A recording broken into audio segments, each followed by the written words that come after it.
जब भी लोकप्रिय नेत्री शहनाज साहब से हमने चर्चा किया है तो ये सीधा उनका कहना है कि अजय जी जो सिवान और बिहार के मालिकों के हक में होगा वो निर्णय लिया जाएगा। शहनाज साहब जदयू में जाती हैं तो शहाबुद्दीन साहब का वो वक्तव्य है जो एक नज़ीर के तौर पे देखा जाता है कि नीतीश कुमार परिस्थितियों के मुख्यमंत्री है, तो क्या लगता है हिना साहब शहाबुद्दीन साहब के उस वक्तव्य से समझौता करेंगे? साहब भी कहते थे कि हम अपने अनुसार चलते हैं, हम अपने अनुसार लोगों के दिल में बसते हैं। हम लोगों को यह स्पष्ट है कि हिना साहब यहाँ से सिवान के हक के लिए हर ताकत के साथ अपने मालिकों के बीच में बनी रहे। लोकसभा जाएंगी या राज्यसभा जाएंगी? नमस्कार, स्वागत है आपका मेरे चैनल टॉक एनालिसिस में। अभी हमारे साथ मौजूद हैं सिवान के मुखिया संघ के जिला अध्यक्ष अजय भास्कर चौहान जी है। जिस तरह से लगातार देखा जा रहा है कि हिना साहब को लेकर चर्चाएं हैं कि जदयू में जाएंगी, राज्यसभा जाएंगी या लोकसभा जाएंगी, और हिना साहब ने एक बयान दिया है कि कोई भी रंग हमको भा जाता है और कोई भी रंग से हमें प्यार है। अजय जी से हम बात करेंगे और जानेंगे कि आखिर इसका मतलब क्या है, हिना साहब आखिर क्या कहना चाहती हैं। सर, स्वागत है आपका मेरे चैनल। चलिए, धन्यवाद आपको और आपके सभी फॉलोअर्स को मेरे तरफ से प्रणाम सलाम, सबका अभिनंदन, सबका बहुत बहुत आभार। ये चर्चाएं हैं कि हिना साहब जदयू जाएंगी और ये भी चर्चा है कि राज्यसभा भी जा सकती है। आखिर हिना साहब का अगला कदम क्या होगा? यही तो लोकतंत्र की खूबसूरती है। सब लोग अपने अनुसार अगर चर्चा में है, सब लोग अपने अनुसार सोच रहा है तो ठीक है। ये लोकतंत्र भी कहता है कि सब लोग स्वतंत्र हैं। अब देखना ये है कि लोकप्रिय नेत्री हिना साहब निर्णय कौन सा लेती है। तो जब भी हम लोगों ने उनसे चर्चा किया है, हम लोग जब भी लोकप्रिय नेत्री शहनाज साहब से हमने चर्चा किया है तो ये सीधा उनका कहना है कि अजय जी जो सिवान और बिहार के मालिकों के हक में होगा वो निर्णय लिया जाएगा। और अगर ऐसा लोग चर्चा कर रहे हैं कि राज्यसभा जाएंगे, जेडीयू में जाएंगे, तो ठीक है, उनका कद है, उनके जानने वाले लोग हैं, तो उनके चाहने और जानने वाले लोग हैं, तो सब लोग अपने अनुसार सोचता है कि मेरे नेता का ताकत कैसे होगा, उनका ताकत बढ़ेगा, वो ताकत हम लोगों का ताकत होगा। इस वजह से लोग सोच रहे हैं कि क्या होगा, कैसे होगा, जो होगा बेहतर होगा।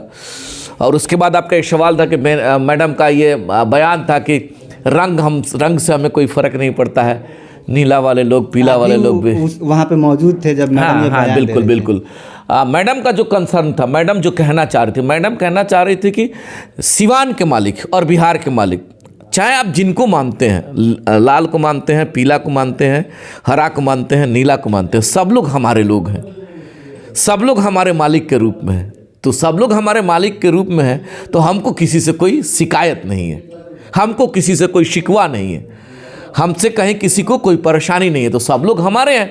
इसी सेंस में उन्होंने कहा कि नीला वाले भी हमारे हैं, पीला वाले लोग भी हमारे हैं, हरा वाले लोग भी हमारे हैं और लाल वाले लोग भी हमारे हैं। सेंस उनका कहने का यही था। तो क्या लगता है कि हिना साहब राज्यसभा जाएंगी या जदयू ज्वाइन करेंगे? अब ये निर्णय उनके स्तर का निर्णय है थोड़ा सा, चूँकि आप समझ ही रहे हैं ना कि हम लोग सिपाही हैं और वो बहुत शालीन व्यक्ति हैं, बहुत धैर्य के साथ, शालीनता के साथ, और जो सोचती हैं जिस प्रकार से साहब सोचते थे कि मेरा सिवान एक बेहतर सिवान कैसे बनेगा, हम एजुकेशन में आगे कैसे जाएंगे, हम हेल्थ में आगे कैसे जाएंगे, मेरा सिवान विकसित सिवान कैसे बनेगा, वही चीज़ हिना साहब सोच रही हैं कि मेरा सिवान विकसित सिवान कैसे होगा, मेरा बिहार विकसित बिहार कैसे होगा, बिहार के सभी चाहने वाले लोगों का ताकत कैसे बढ़ेगा, उनकी आवाज़ कैसे हम लोग बनेंगे, उनके समस्याओं का सॉल्यूशन कैसे होगा, संविधान में उनको ताकत कैसे मिलेगा, पार्लियामेंट और विधानसभा में उनको जगह कैसे मिलेगा,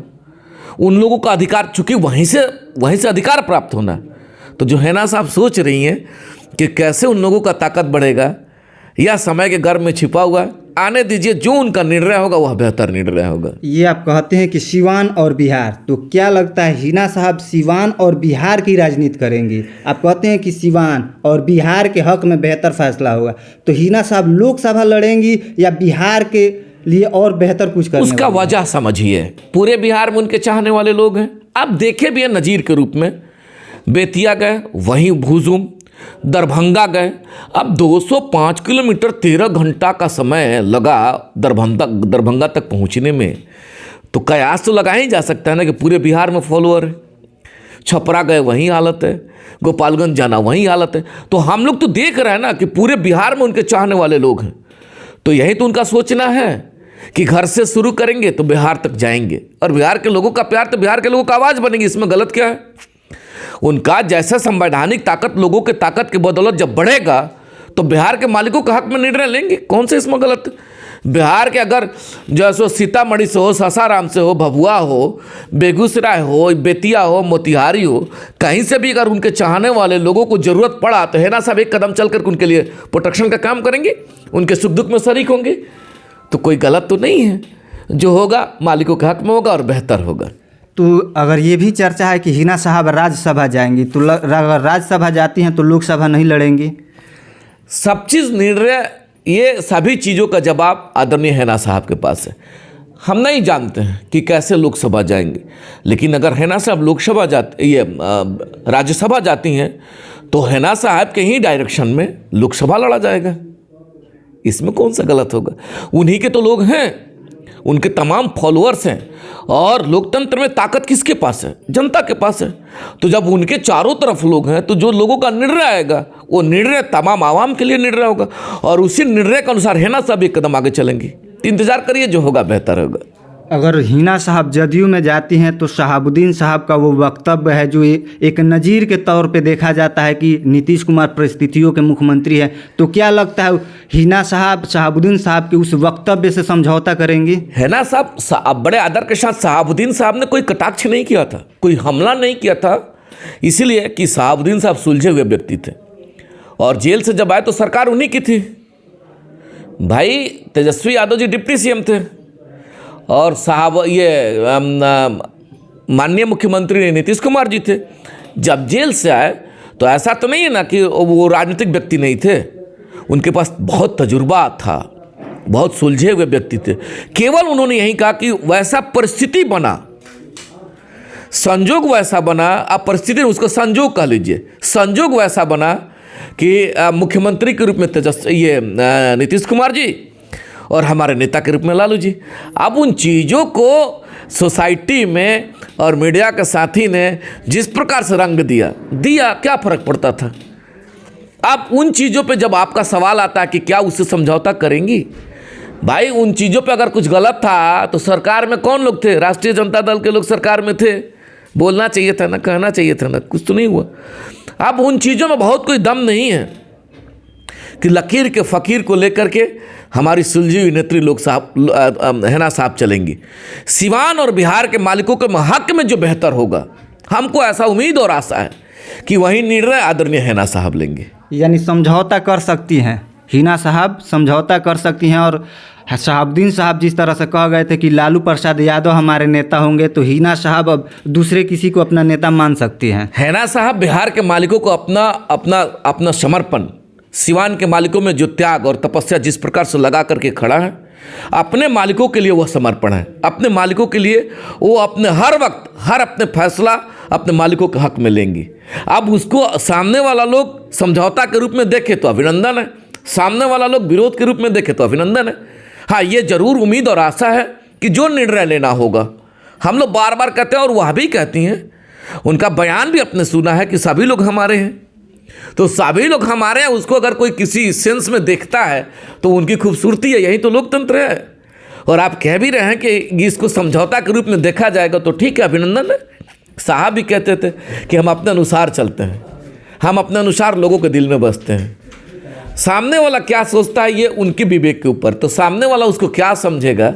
आप जैसे मीडिया के साथी लोग, पक्ष विपक्ष के लोग समझौता के रूप में देखेंगे कि उसको समर्थन के रूप में देखेंगे, क्या देखेंगे ये उनके ऊपर डिपेंड करता है। हाँ, ये जरूर है कि मैडम का जो कहना है, जो स्टेटमेंट है, जो बयान है, जो सोचती है कि एक बेहतर और व्यवस्थित और मजबूत सिवान मेरा कैसे बने, एक मजबूत और एक बेहतर और व्यवस्थित बिहार मेरा कैसे बने, पूरे बिहार में जो उनके चाहने वाले लोग, उनके हक की आवाज़, उनके हक के लिए कैसे लड़ाई लड़ा जाए, उनको कैसे अधिकार मिले, वो कैसे आगे बढ़े, उनके शिक्षा की बात कैसे करेंगे, उनके चिकित्सा की बात कैसे करेंगे, उनके बेहतर उनके बच्चों के भविष्य की बात कैसे करेंगे, नौजवानों के लिए रोजगार की बात कैसे करेंगे, किसानों के लिए बेहतर फसल की बात कैसे करेंगे। तो तमाम ये सब चीज़ साहब का जो सोचते थे, उन्हीं चीज़ों को हेना साहब लेकर के एक कदम आगे चल रही है। जो होगा बेहतर होगा। हिना साहब अपना स्टैंड क्लियर ना करके पूरे सिवान की राजनीति में एक चुप्पी सी आ गई है और देखा जा रहा है कि विरोधी भी कुछ नहीं बोल पा रहे हैं। हिना साहब के जो स्टैंड है उनके स्टैंड का इंतज़ार हो रहा है कि हिना साहब का क्या स्टैंड होगा, उसके बाद आगे का निर्णय लिया जाएगा। ये आपका सवाल और आप जैसे साथियों का सवाल हो सकता है। हिना साहब ने कोई स्टैंड नहीं क्लियर किया, कौन कहता है? हिना साहब को तो स्टैंड एकदम क्लियर है कि आवाम के बीच में समर्पण के साथ रहना है। हम तो कहना चाहते हैं कि सभी पॉलिटिकल लोग, जिनके कैंडिडेट, जिनके प्रत्याशी जो चाहता है कि सिवान के मालिकों के रिप्रेजेंट के रूप में लोकसभा में जब हम प्रतिनिधित्व करेंगे तो उनको भी मालिकों के बीच में समर्पण के भाव से रहिए ना। निर्णय तो मालिक के हाथ में है ना, सिवान के मालिकों के हाथ में है। तो ये कहाँ उनका स्पष्ट, उनके जो स्टैंड में कहाँ कोई डाउट है? ये तो स्पष्ट है कि सिवान के मालिकों के साथ हर वक्त खड़ा है, दुख में भी सुख में भी, हर जगह हिना साहब को आप पाइएगा। विषम स्थिति परिस्थिति में भी वो खड़ा रहती है। एकदम स्पष्ट है कि सिवान के मालिकों के हक में सोच रही है और यही उनका स्टैंड है और क्लियर है, इसमें कहीं डाउट नहीं है।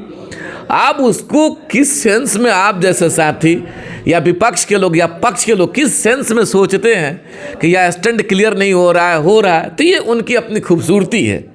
लेकिन हम लोगों को यह स्पष्ट है कि हिना साहब यहाँ से सिवान के हक के लिए हर ताकत के साथ अपने मालिकों के बीच में बनी रहे। लोकसभा जाएंगे या राज्यसभा जाएंगे, इंतजार करिए ना, जो होगा बेहतर होगा। चाहे लोकसभा जाए चाहे राज्यसभा जाए, विकास तो सिवान का ही होगा। बेहतर बिहार ही बनेगा, मेरा बेहतर सिवान बनेगा। तो चाहे संवैधानिक ताकत राज्यसभा का मिले, चाहे संवैधानिक ताकत लोकसभा का मिले, जो ताकत मिलेगा वह ताकत सिवान के मालिक और बिहार के मालिकों में समर्पण के साथ वह काम करेंगी। अपने सिवान को आगे लेके जाएंगे, अपने बिहार को आगे लेके जाएंगे। इंतजार किया जाए। जब बिहार सरकार में परिवर्तन हुआ तो शहाबुद्दीन साहब का वो वक्तव्य फिर से ट्रेंड करने लगा कि नीतीश कुमार परिस्थितियों के मुख्यमंत्री हैं। कि किस नज़र से देखते हैं? हमने तो कहा था इस पे पूर्व तो हमने बयान भी दिया था कि जो चीज़ें पूरा मीडिया में चल रहा था, जिसके भी स्तर से पोस्ट किया था, नो डाउट उसको रोकने की बात हम नहीं कर रहे थे, लेकिन वही पोस्ट 1 से 1.5 महीना पहले क्यों नहीं हो रहा था? बता दीजिए जरा, करना चाहिए ना। उस पोस्ट को पुनः सोसाइटी में लेके आना चाहिए ना। जब राष्ट्रीय जनता दल और जनता दल यूनाइटेड की सरकार थी, आना चाहिए कि नहीं आना चाहिए था? उस ट्रेंड को जो उन्होंने कहा था 2 महीना पहले, क्यों नहीं लोग फिर उसको पुनः तरीका से जो है सो उस तरह से रेगुलेट कर रहे थे? क्यों नहीं कर रहे थे? जब सांस छूट गया तो बस वहीं पे बहाना आ गया कि शहाबुद्दीन साहब ये कहे थे, ऐसा कहे थे। नहीं, ये सब चीज़ पॉलिटिकली स्टंट है। पॉलिटिकली स्टंट कि पॉलिटिकली स्टंट से आवाम के बीच में कैसे साउंड को मोड़ा जाएगा, पॉलिटिकली स्टंट था। उसका बार बार पोस्ट करना, क्लिक करना, आवाम के बीच में उन चीज़ों को बार बार ले जाना कि साहब कहते, परिस्थितियों के मुख्यमंत्री साहब कहते। 2 महीना पहले क्यों नहीं चल रहा था? बता दीजिए जरा, गलत सवाल तो है नहीं। 2 महीना पहले भी तो आना चाहिए था ना कि साहब ये कहते, साहब ये कहते। गौन था वहाँ, मतलब आप सत्ता में रहिएगा तो सारा चीज़ गौन, और सत्ता जैसे गया अब सहारा कि शहाबुद्दीन साहब ये कहते। मीन्स बिहार के उनके चाहने वाले लोगों का पोलराइजेशन, बिहार के सभी चाहने वाले उनके लोगों का ताकत पुनः अब पाना चाहते हैं। तो हम लोग तो कह ही रहे हैं कि बिहार के सभी उनके चाहने वाले लोगों का ताकत रहेगा जो हमारे अधिकार की बात करेगा। ये भी एक साहब समर्थक कह रहे हैं कि जब ओसामा साहब जेल गए थे तो तेजस्वी यादव कहते कि कानूनी प्रक्रिया है, कानून अपना काम कर रहा है। अब जब ईडी सीबीआई लालू परिवार पे हमला कर रहा है, छापा मार रहा है, तो वो रो रहे हैं। ठीक है, ये सब बड़ा सवाल है। हाँ, ये जरूर है कि उस समय ये लोगों को उम्मीद था, उनके चाहने वाले लोग, साहब के चाहने वाले लोगों को ऐसा उम्मीद था कि जुल्म हुआ था ओसामा पे, अत्याचार हुआ था।